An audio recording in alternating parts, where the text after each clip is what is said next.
Hey, saxophones, Joey Resendez here. It was suggested that I do a video about saxophone mutes and how to make them, and that was actually really a good idea. Been meaning to do this. So, if you don't know what a saxophone mute is, let me see if I can get mine here. Oh yeah, this is a saxophone quote-unquote mute. It doesn't really act as a mute like it would with a brass instrument, where it's going to severely alter the timbre or sound of the instrument. This is more of a tuning device for the low bell tone notes, maybe low B flat and low B natural. Those are the only two notes that really kind of affects. So on most alto saxophones, those notes are going to be sharp to very sharp. On my Yamaha Custom EX2 that I have down here, it's not that big of a problem. It's about 15 to 16 cents sharp normally if I just don't adjust anything. I can adjust that down easily with my voicing or my embouchure, but sometimes I really don't feel like having to think about that when I'm playing. So that's where this comes in. So I really just set this right in the bell.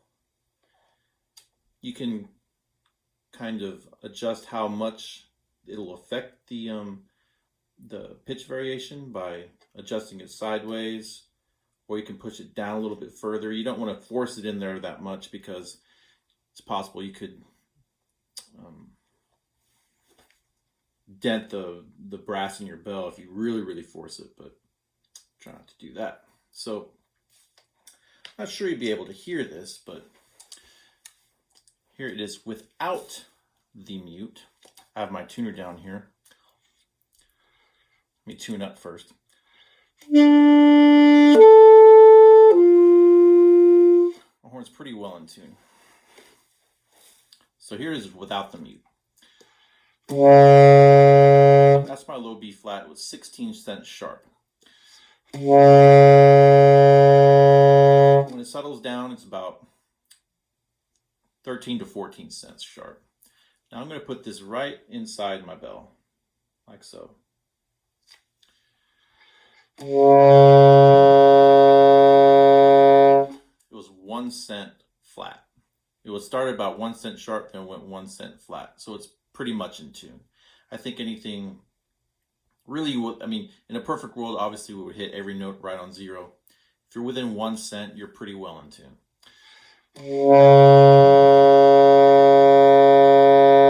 Right when it settled in, it was right at minus a half cent. So it was pretty much perfect. So what is this little thing? Well, I don't know if I show you. This was my very first mute that I made. Oh gosh, this was the fall of 1988. I made this in one of my first studio master classes at Baylor University, where we kind of had a little mute making party. This was my first one.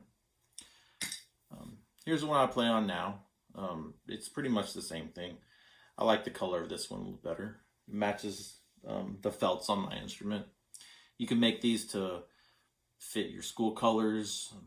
I went to a high school that was red, white, and blue. Go Falcons, and you could do them with if you go to UT, you can make it in burnt orange and white. Go to Baylor, you do green and gold, whatever. So let me show you what I make these out of. First, I have velvet ribbon. Now, if you buy this stuff, you don't want to get the wired ribbon. That will have the wires on the edges, where if you can kind of fold it and it'll hold its shape. You don't want that. This is, I think, 7/8 of an inch wide velvet ribbon. And also, you're going to want to get some wooden drapery rings. Now, they're going to come with this little metal thing in here. You're not going to need that. So you can they just screw on out. So just take that on out. I'll probably put a link in the description with exactly what these are and where you can buy them or whatever. Probably like an Amazon or something. So I just take this little thing, I toss it. Now for the ribbon, we're going to wrap this around. And to be honest with you, my hand gets a little tired every time I make one of these because I'm really having to hold it tight. So the other thing you're going to need is some super glue. Here's some Scotch maximum strength adhesive that I use. So the piece of ribbon that I use is about 2.5 feet long, or take. So I'll just start, and I'll kind of, you want the felt side facing out, obviously, not on the wood. So you hold it there with your thumb, and then you're going to start wrapping it around, overlapping about half as much over each time. So you don't want to do it like kind of right on the edge there. You want to overlap it some so that it has some body to it, some diameter rather. It might take you a couple times to once you get it started to keep this really tight so it doesn't come unraveled on you. So you want it really tight on there. So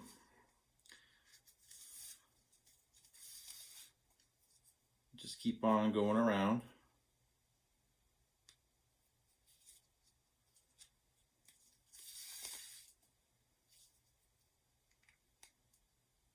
There we go. Eventually, after you've gone around a few times, if you've kept it nice and tight on there, it'll kind of stay by itself. See, I'm not having to hold it so much with my thumb, but I do hold it anyway there, just in case. Hope everybody's practicing their all region stuff. Thanks so much for you guys for watching my videos and sharing them and everything. Really makes me happy that that y'all are watching those and I can help some of you guys out. And I've seen these made for tenor saxophone. I don't know what those people make them out of. Maybe they find bigger rings. Maybe they use some styrofoam or something like that. I've seen styrofoam rings like that, like at craft stores or something, that could possibly be used for that. So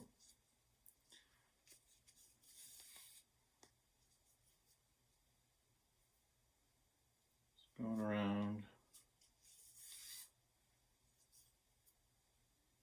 Keep it nice and tight.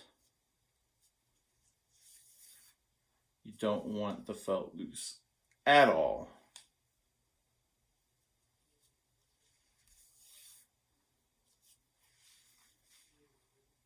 So I'm going to try to keep it here on the camera.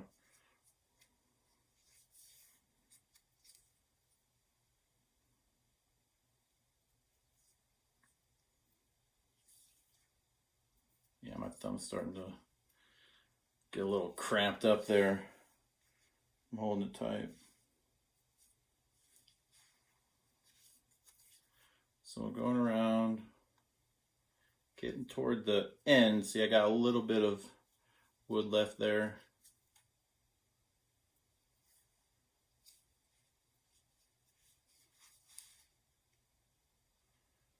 Here we go. So there it is. Then I get my Scotch or whatever super glue you get. Oh. And we're going to super glue that end down. Okay.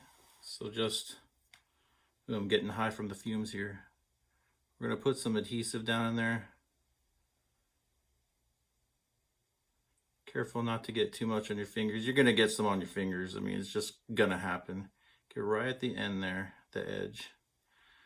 We're going to fold that down. And I kind of hold it there with my fingers for a little bit. Let me put the top on here because I don't want to spill this. So just going to leave it there and just kind of hold it until it dries. And so it shouldn't take very long. That kind of super glue dries pretty quickly. So, and voila, there's another mute made. So if you want to make one of these, I mean, this is for your alto saxophone, like I said. That's how you make them. And I will actually, I'm going to buy some more material. I'm going to make another batch of these. If you want, you can buy them right from me. You can email me at txsaxophone@gmail.com if you want to buy one of these and just to have for your alto sax, and I'll ship one out to you. So, or if you want to do it yourself, I just showed you exactly how. So thanks for watching, and let this be a little tool to help your tuning on your low B flats. Okay, so have a good one, and I'll see you guys next time. Bye bye.